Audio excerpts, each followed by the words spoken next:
শ্রীমদ্ভাগবত গীতার এক জায়গায় দেখা যায় যেখানে কুন্তী তার জ্যেষ্ঠ পুত্র কর্ণের সাথে একান্তে যুদ্ধের প্রাঙ্গণে কোনো একটা জায়গায় সাক্ষাৎ করছেন।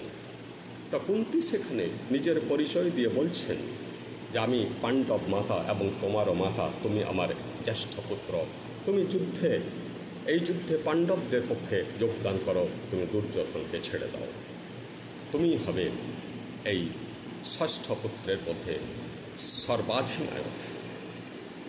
কর্ণ তো প্রত্যাখ্যান করেছিলেন, আপনারা সবাই জানেন। কর্ণ বলছেন, দেখুন মাতা, এই যুদ্ধে প্রচুর ক্ষয়ক্ষতি হবে, প্রচুর মারা যাবে সেনাবাহিনী, সাধারণ মানুষের দুঃখ কষ্টের অন্ত থাকবে না। গান্ধারী মনে হয় 100 পুত্রই হারাবে, আমি তো মনে হচ্ছে পরাজিতের পক্ষে যোগদান করেছি, তো সে ঠিক আছে। এইবার আপনি যদি এই যুদ্ধে কোনো ক্ষতি না করেন, কোনো ত্যাগ না করেন, তাহলে কি করে চলবে? আমি কথা দিচ্ছি, আমি অর্জুন ছাড়া আমি আর কাউকে বধ করব না। তাই বলছি, এই যুদ্ধে আপনার অর্জুন অথবা আমি, এই দুজনের মধ্যে একজন কিন্তু মারা যাব, একটা পুত্রকে কিন্তু আপনার হারাতে হবে। তাহলে এই যুদ্ধে যেখানে গান্ধারীর 100 পুত্রকেও হারাবে, আর আপনি যদি একটা পুত্রকেও হারাইতে কার্পণ্য করেন, তাহলে বিশাল অস্তিত্ব ঈশ্বরের কাছে আপনি কি জবাব দেবেন? তাহলে আপনি প্রচণ্ড স্বার্থপর বলে প্রতিপন্ন হবেন।